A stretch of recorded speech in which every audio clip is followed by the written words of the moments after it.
Hey, what's going on, y'all? This is your boy FlyGuy. Welcome to Chronicles of FlyGuy, episode 12. Today I have a special guest with us from End Game Jiujitsu out in New Jersey. Say hi to him for me, bro. What's up, everybody? My name is Joshua Boyer. I'm from End Game Jiujitsu in Williamstown, New Jersey, and I'm just here to chat. Yeah, so I met Josh on amazingly Facebook. I saw a video of you one day, man. And I saw you do this really crazy pass. Was it called like a cartwheel pass or something like that? And yeah, I did a cartwheel pass. Yeah, he did his cartwheel pass, y'all. And tell him how much you weigh, Josh. Well, right now I'm sitting at like 380.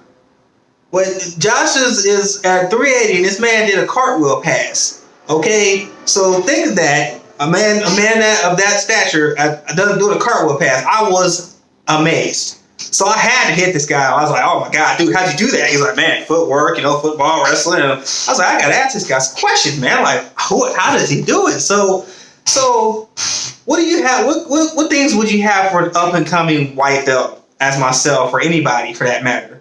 Like, what would you suggest when they're coming into jiu-jitsu? Like, what kind of mindset should they come in with? Should they come in with, thinking they're going to be like, the Gracies, or what would be your advice to an up and coming white belt? What I like to tell everybody is you need to keep an open mind. Right. When you're entering jiu-jitsu, you need to understand that you're not going in there and you're not going to kill anybody. Right. You need to go in there with a mind willing to learn and appreciate and understand that we're not here to beat each other up. We're here to make each other better. When people talk to you, you listen. Right. You know what I mean? When uppercuts talk, you don't talk back. You don't suggest moves. I've seen that a whole lot. And it's like if the uppercut is talking to anybody that doesn't have a color on their belt, needs to keep quiet. Just listen. Right. Listen. Listening is 90% of the white belt game. Right. The other 10%, at least for me, the other 10% is actually application. What do I mean by application is you find one or two moves that you love, and you find 100 different ways how to hit them. Okay.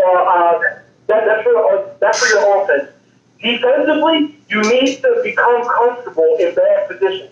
Because being a white belt, you will end up in a bad position almost every time you roll. So you need to learn how to tread water. And then what happens after you learn how to tread water, you eventually learn how to swim. And that's what we're looking for. That's what we go for. Okay. So kind of like how Hickson says he's a shark and the ground is his ocean. Absolutely. Okay. So what made you want to get into jiu-jitsu? Why did you? What led you to the gym? What led you to End Game? Now it's kind of funny because I started jiu-jitsu when I was 10. Okay. I didn't really like it. I didn't have, my parents didn't really push me to do anything per se that I didn't like. I guess they probably just seen it as, well, I'm not wasting my money on that anymore, right? So I stepped away from it.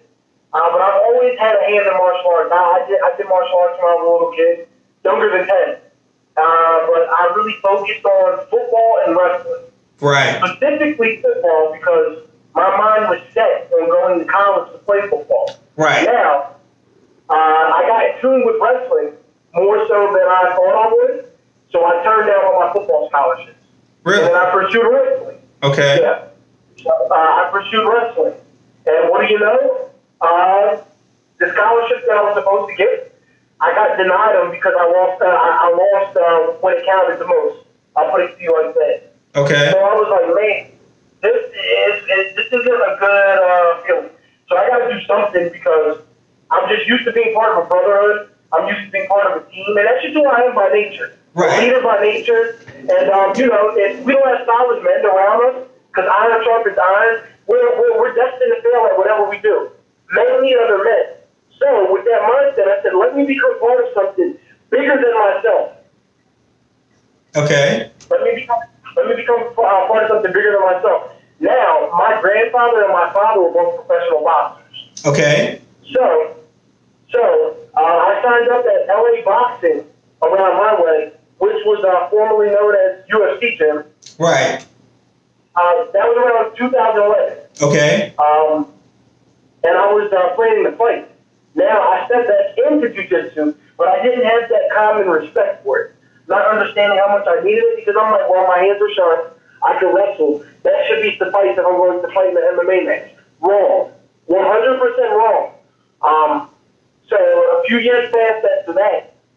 And now we're looking at about 2015, 2016. I was like, I think it's time to commit. That's something that's been a small part of my life for quite some time, and I wanted to become a bigger part of my life. So, cheers to NewJersey, I guess you could say it like that. My friend, he opened up End Game Jiujitsu. I helped him open it, and he said, "We'd love to have you." And me and him were such good friends, and still are to this day, obviously. That I said, you know what? I'm going to come over to your school because he's a brother of mine. I love him. And I said, you have a lot to show me, and there's a lot that I want to learn. So let's do it. And then ever since then, there's been no turning back. Now, at my boys' academy at End Game, he does not just give out stripes. If there's a stripe on your belt, you earn that stripe. A lot of schools get to the knack of just promoting people because they're afraid of retention loss. Right. My friend does not care about that. So he's gonna make you work. Yeah, you're gonna work for that strike. Yeah, he's gonna make you work. He's gonna make you work for what you have. So if you're a blue belt, you're a solid blue belt. If you're a purple belt, you are a solid purple belt. And so on and so forth. Our purple belt is submitted black belt, and our blue belt is submitted brown belt. So you're only as good as your school is. So you have that reputation out team. So with all that being said, it's just been a beautiful ride, man. And the biggest portion of me was actually understanding and knowing that you will not be right 100% of the time. Right. And you can't have an answer for everything. If you have an answer for anything, you'll never be willing to 100% listen. Right. So 100%. I agree with that. That's very humbling to hear that. My coach tells me all the time. The reason I stepped into it some years back, I was about 2018. I wasn't exactly in the right headspace to be there. So long story short, I stepped away. And I was like, this just isn't for me. I can't do this. I got time, I'm working. All excuses that pretty much everybody makes, right? So one day I'm at work, and lo and behold, I work in mental health, and I'm a sauna instructor. So I was wide open, and the guy could have easily he could have teed off, for those of you that know what I mean, because kids might see this. So he could have teed off on me if he wanted to, right? So my coach, his name's Brian Moore, and he says, hey man, you were wide open. He could have, he could have laid you out real quick. He's like, man, why don't you roll with me? And he started talking to me about jiu-jitsu. And I said, yeah, I tried it for a little bit. I was like, it's not really for me. And I finally went over there to his house one day, and I've been there ever since. I haven't left. I've kind of immersed myself into jiu-jitsu, so to speak.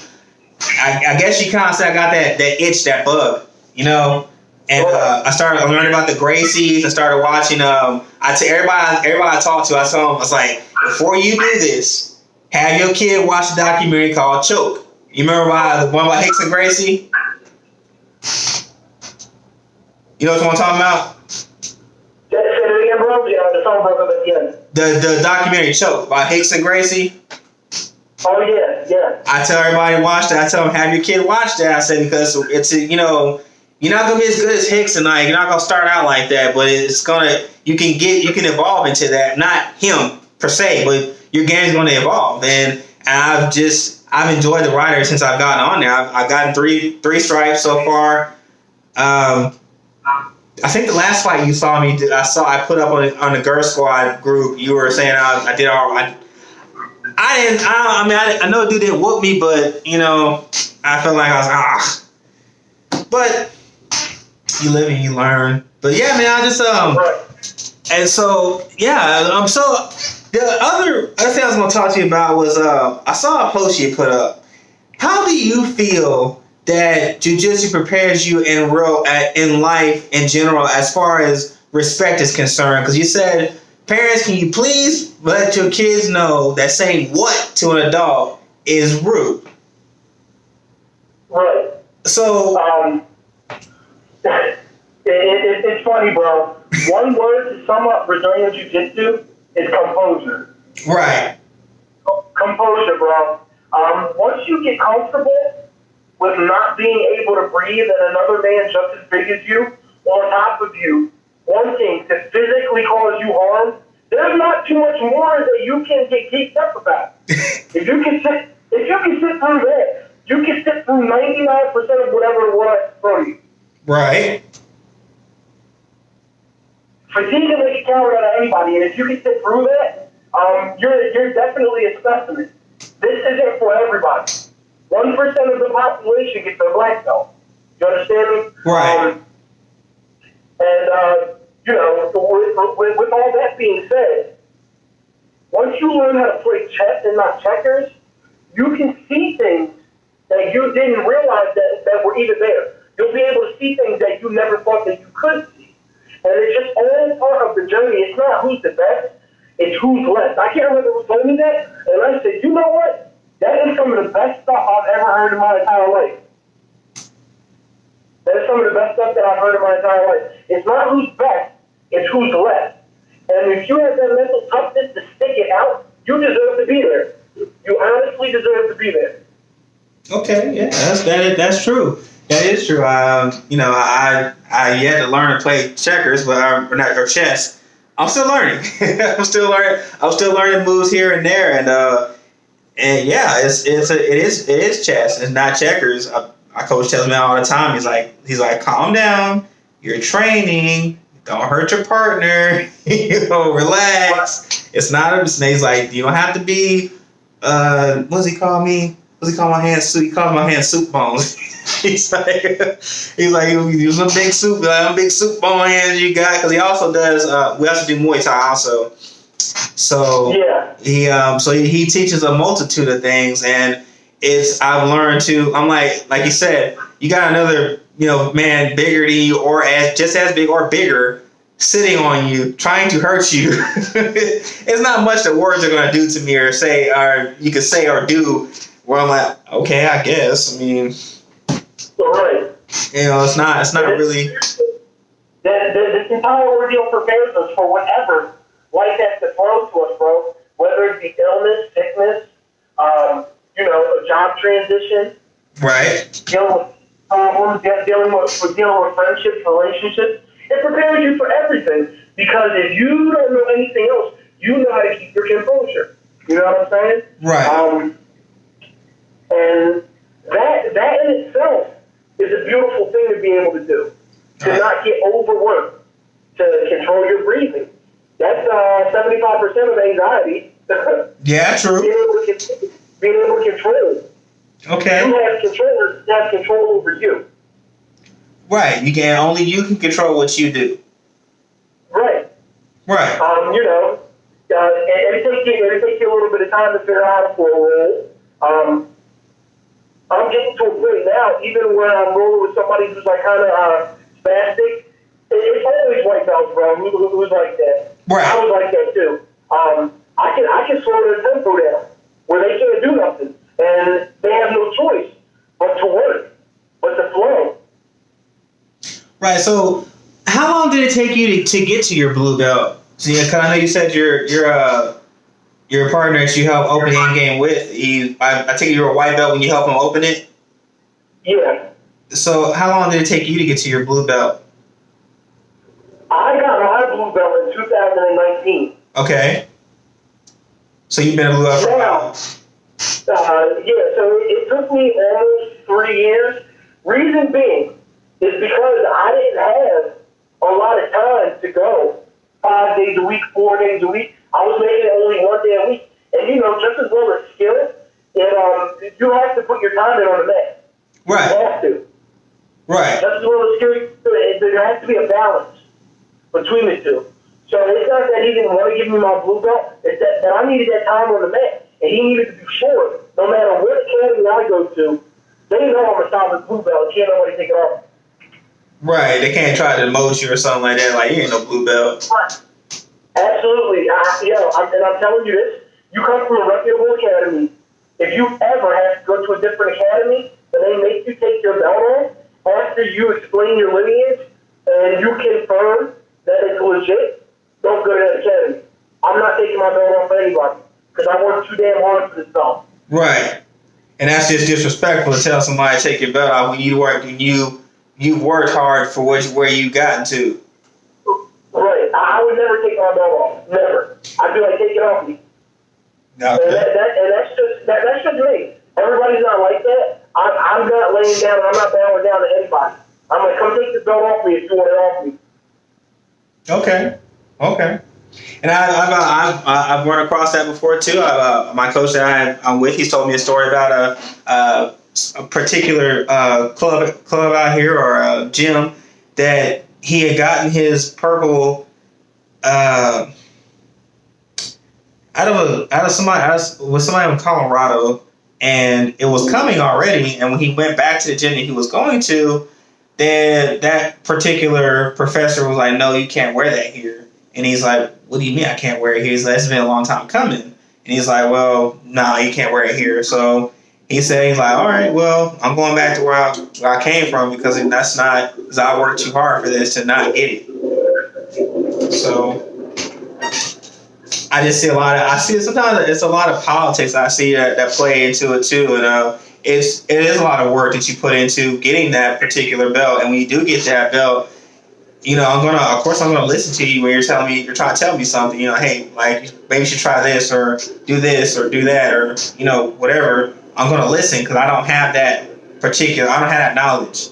So I try to help where I can, but I don't get that they call it the white belt syndrome, where they think they can teach it now because they learned it. I just try to. Hold on, bro. You're breaking up again. Oh.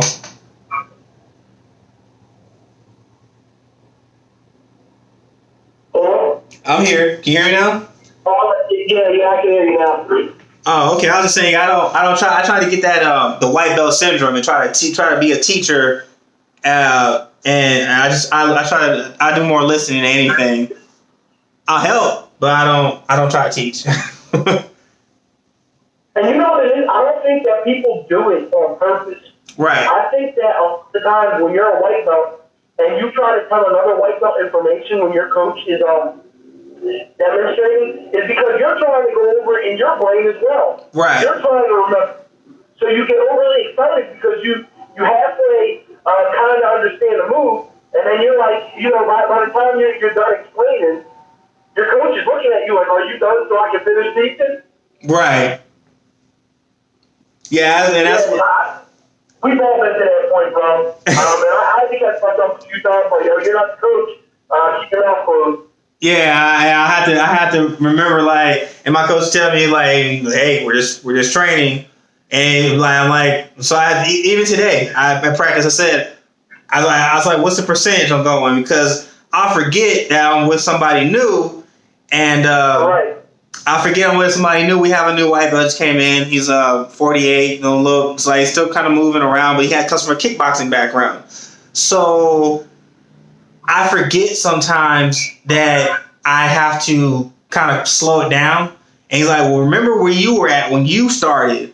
And I was like, oh yeah. So I said, what percent? He said 25. I said, okay. He's like, well, don't go. He's like, because if he tells me, you know, crank it up a little bit, then I'll crank it up. But if he tells me a percentage, I know what to do, because I don't know how to slow it down just like that. Like you gotta tell me a number or something to give me like, okay, this is how far I can go, or this is this is where I need to stop, and then let him get it. So I'm learning myself. You know, I never, when the coach is talking, I don't talk. I don't say a word. I don't, bro. If it makes you feel any better, I don't talk either when the professor is talking. I mean, because you just learn. You just know, like, nope. It's kind of like when you're in school. You just don't talk. Teachers talking, you shouldn't be talking. Like, all right, cool. I'm not talking. I'm not gonna say a word. Because they're like, well, if you feel like you teach so well, and you come up here, and it's like, and some will try to be smart Alex and come up there and they end up messing it up. Like, okay, go sit down. But I just, instead of going through all that, it's easier just to teach, just to listen, be quiet and listen. And I tell a lot of, I used to work with kids a lot. I used to work with teenage males. And as a teenager, we all thought as boys, we thought we knew everything. Man, I know what I'm doing. So I tell them, I said, you hear me, but you're not listening to me. And they went, what you mean, Mr. Ben? I said, like I just said, you heard me, but you're not listening to what I just said. All you heard was all the bad stuff, all the consequences. You didn't hear what I said. I was like, you heard me, but you're not listening to what I'm saying. So I tell them, like, you heard, like, yeah, Mr. Ben, I heard you. I'm listening now. So they would actually stop, lock in, and listen, and they'll say, oh, okay, it's not that bad. But yeah, so I have to take that, my own philosophy, and take it with me. And my coach always tells me all the time, he says, your work ethic, and you don't get sensitive about things. It was like, well, I can't, because I don't know what I'm doing. You just tell me what I'm doing wrong, and I'll try to correct it. That's all I can do. And if I can't correct it that day, I'll come back the next time. Hey, can we work on this again? And I just keep working at it. So, yeah. Bro, this is one thing I'm going to leave you with before I leave. Drillers make killers, right? Mm-hmm. So when you drill a move, you drill it, and sometimes you drill it aimlessly. And it feels so repetitive that it's disgusting almost. But the reason being for that is because when it comes to live competition time, you don't have to think about it. It's there. Right. Your body will just react. You'll just react, and everything will mesh. It'll be a perfect blend. And that took me a little bit to understand, too. But drillers make killers. When I teach my classes, I tell people, we're working one move today. So if you had anything fancy in mind, today ain't today. Tomorrow ain't today neither. We're working this move until you have it down pat. That way, when you're competing and I yell the move because it's there, you don't have to think about what you're doing and you just do it. Okay, yeah, that's thanks for leading us with that thought, man. I appreciate you coming on today and taking a little time out of your schedule to talk with me and talk with my subscribers I do have out there. Y'all come look at this. So again, it's Chronicles of FlyGuy, episode 12. We have our special guest today, Mr. Josh Boyer, right? It's Boyer. Oh, Boyer. Boyer if you're French. Okay, Boyer or Boyer if you're French. Yeah. And coming from End Game Jiujitsu. Shout out to End Game Jiujitsu. I appreciate you coming out here, man, and talking to us for a little bit and just giving some of these up and coming white belts something to listen to. Any of you that are actually thinking about getting into jiu-jitsu, it's considered a gentle art. You're gonna get folded up in your own clothes, but hey, it's a fun time. It's a fun time. You'll learn, and you'll have a brotherhood to go to. You're gonna have an automatic family when you walk in that door. Just come in with a clear mind. But hey, man, I'm gonna let you go, man. I really appreciate you coming through, and we'll holler at you again. Hopefully, you come on again, man. Oh, absolutely, bro. So just check the group because I'm gonna drop an instructional probably this week. Okay, yeah. I have quite a few people messaging me on how to get out of deep half guard from bottom. Okay. So I got some stuff that I want to drop on you guys. Thank you so much, Ben, for having me on. Oh no problem, man. I appreciate you coming on too, and for all you out there on Girl Squad, be looking for this. I will drop it from YouTube. Josh, if you cool with that, I'm gonna drop it in there, and I'll tag you in it. Okay? All right, bro. All right, man. Take it easy. You too. Thank you. All right, y'all. Take it easy.